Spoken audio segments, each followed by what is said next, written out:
I want to bring all of you greetings from Jerusalem, our eternal capital, never to be divided again.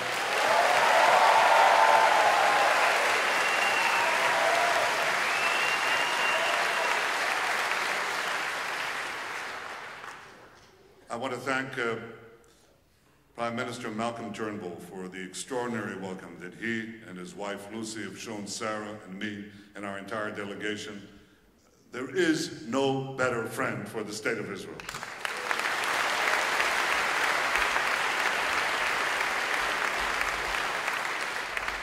But he's had some standard bearers before him, and that's John Howard and Tony Abbott, former prime ministers, who are with us today. Premier Berejiklian, I have had a lot of people stutter at my name for a while, but I hope I pronounced your name correctly. And all the representatives and officials who are here, our respective ambassadors, Mark Liebler, Danny Lamb, I want to thank you for your many kindnesses over the years, your friendship. It's an honor to be the first Israeli Prime Minister to visit Australia. I have to say that I hope the next trip doesn't take another 68 years. I agree completely with Malcolm Turnbull that people-to-people contacts, that the ability to meet, see each other, hear each other, talk to one another is crucial. And for this we need the Dreamliner, and I'll say it 5 more times before I leave, because you in Australia are used to flying in your own country for several hours. It takes 4 minutes to cross the State of Israel. So we're not used to it. A Dreamliner would help us acclimate. I want to salute this Jewish community, which is unusually committed to the State of Israel, to the Jewish people. You've shown it time and time again. You show it here today, even though I think we'll have some problem with the Jewish community in Melbourne, but that's for the next trip. For the next trip. They're wonderful people, and you have been stalwart champions of our alliance. Israel and Australia are 2 vibrant democracies. This is not something that is self-evident. Democracy has to be nourished. It has to be protected. It has to be maintained. In the 19th century, the great English writer George Eliot wrote, "There will be," she said, "in the van of the Middle East, amid the despotism of the East, a great beacon of freedom." A great beacon of freedom, she said prophetically. And indeed, this is exactly what has happened. Israel is a beacon of freedom, of tolerance, of progress, in a very dark expanse that I hope and I believe will change as many Arab countries understand that Israel is not their enemy, but their vital and indispensable ally in warding off the barbarism that threatens all of us. There is, I think, an opening, as Malcolm and I discussed, for the first time in my lifetime, because the Arabs understand that Israel could be a key to their future. I'm not looking at reality through rose-colored glasses. I'm, I think, a realist, but as a realist, I see not only challenge, but opportunity that grows from this challenge. And I think that if anyone understands the hopes of the people of Israel for peace and security, it is you. You have shared this hope and this dream with us day in, day out. And you have this strong bond with Israel. You have relatives and you have friends. I have friends and relatives here, believe it or not. And you have them in Israel in abundance. So I want to thank you for your consistent support over the years. A few days ago, I visited the Jewish community in Singapore. There's a Jewish community in Singapore. And like the joke, they have 2 synagogues, one they go to and the one they don't go to. An amazing community. And a few months ago, I visited Jews in Kazakhstan and Azerbaijan, 2 Muslim countries. They sang Jewish songs in Muslim countries. And that's the kind of coexistence and tolerance that we like to see everywhere. Jewish customs vary, but the spirit of our people is universal. And there's a question that many people ask: why did the Jews survive? What is the secret of their survival and their success? Well, I had an inkling of that when I was first elected prime minister and I visited a small country, China. And the president of China, the leader of China at the time, Jiang Zemin, he said to me, you know, I really admire the Jewish people. And I said, I really admire the Chinese people. And he said, well, the Jews and the Chinese are two of the oldest peoples on earth. And I said, that's true. And being not that experienced, I added the Indians too.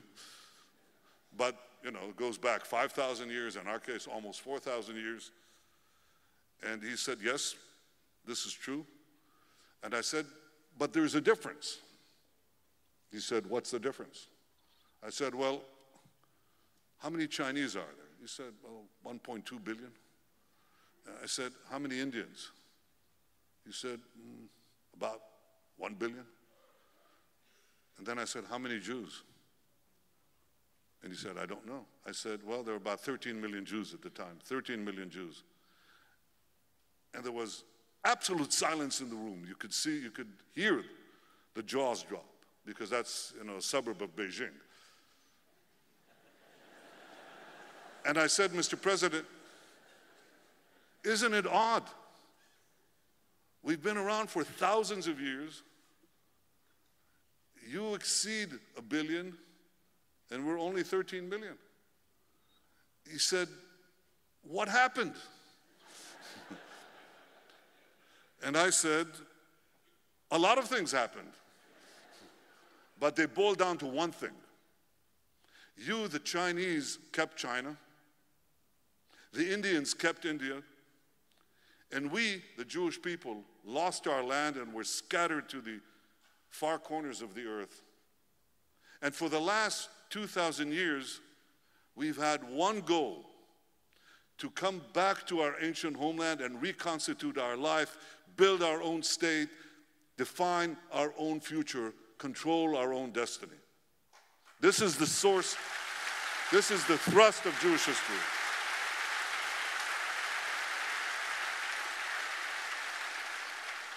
Now, by all accounts, we should have disappeared, because most nations in antiquity do not exist anymore. There are exceptions, but they're very large exceptions, and very few. Most nations disappeared. Nations go through predictable cycles. They're born, they flower, they shrivel, they die. But the Jews are different. The Jews refuse to die. They're reborn again and again and again. And throughout the centuries, our people never succumbed to their fate. No matter how large the oppression, no matter how great the oppression and the persecution, generation after generation, Jews said, next year in Jerusalem, next year in Jerusalem. We never gave up the dream. And finally, after 20 centuries, led by a modern Moses named Theodore Herzl, changed our history, a prophet of old who reemerged and worked for a brief 8 years and changed the course of the Jewish people. We came back to our land, reconstituted our sovereignty, built an army second to none in its courage, its ability to defend our people, its willingness to step into the breach.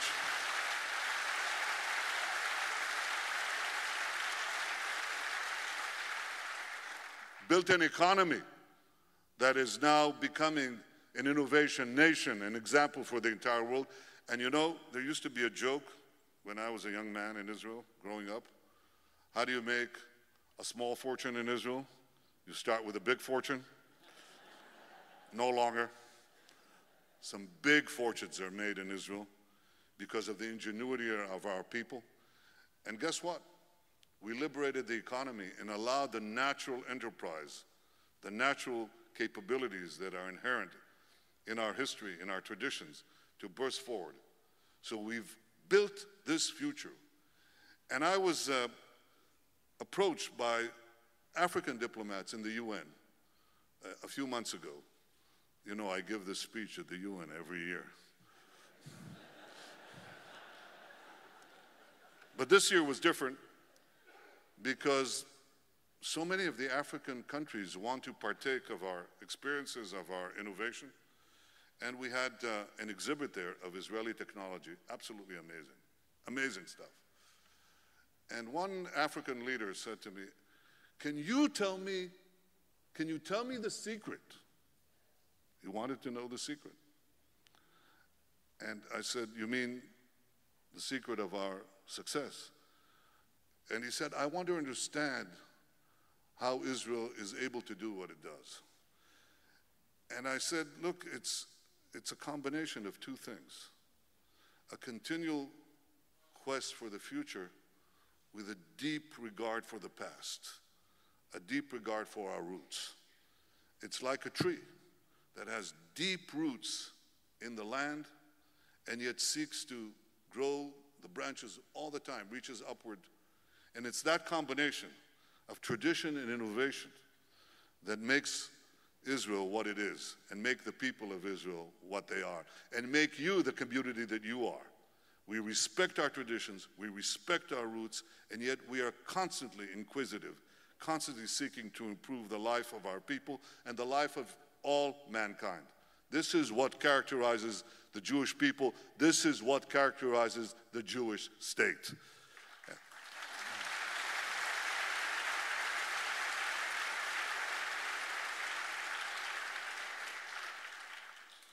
Now, I know that we are much maligned in the United Nations. I salute you, Malcolm Turnbull, and the governments of Australia who've stood up time and time again against this demonization, including recently. You refuse to accept this hypocrisy. And standing up for Israel means standing up for simple truths.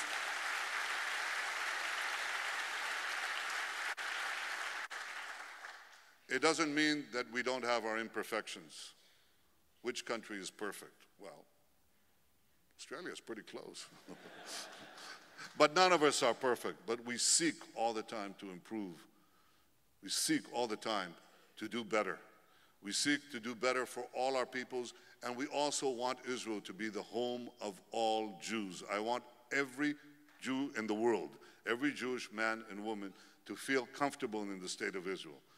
I also think that we have a battle against those who seek to demonize our people and the resurgent anti-Semitism that we see in many parts of the world. It is something that we need to fight together.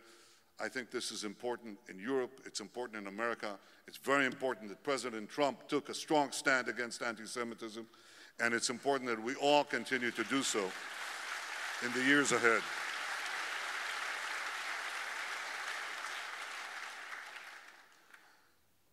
So we have performed miracles, but we've performed miracles because we're committed to our destiny.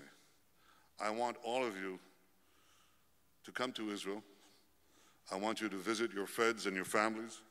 I want you to walk the streets of the old city in Jerusalem, hike in the Golan. By the way, the Golan will never go back to Syria. It will always be a part of the state of Israel.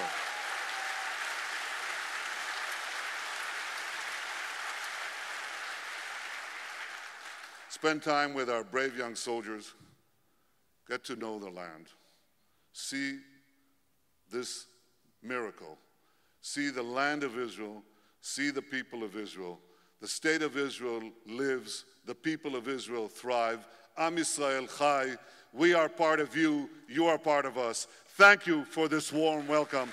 And this year in Jerusalem, with Prime Minister Turnbull in Beersheba, will get a horse for every one of you. Thank you very much. Thank you. Thank you. Thank you. Thank you. Thank you.